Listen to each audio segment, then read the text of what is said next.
Okay guys, ngayon papunta tayo ng Lipa. Exit tayo ng Balete exit. So dun sa mga hindi pa marunong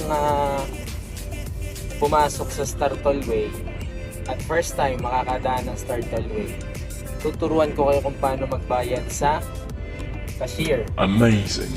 Kapag kayo ay exit ng Star Tollway.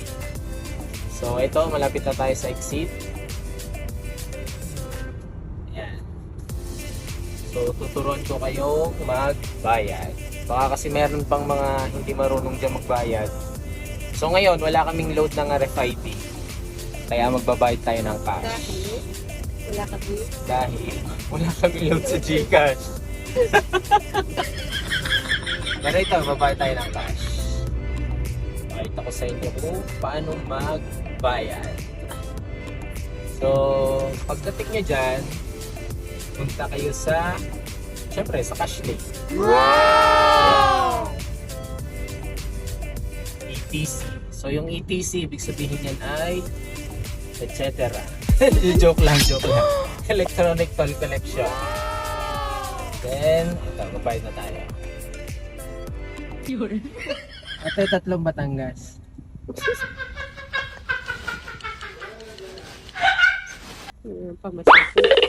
Parang namasahe lang.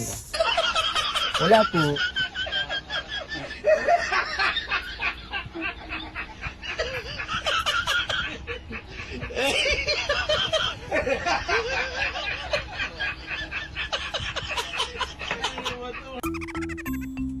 Thank you po. So yan guys, nagbayad tayo para tayo na masahe. 3 Batangas. 3 Batangas.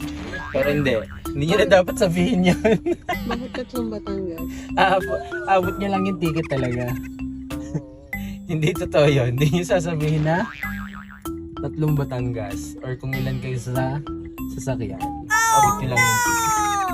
So yun lang. Sana natuto kayo magbayad sa toll gate.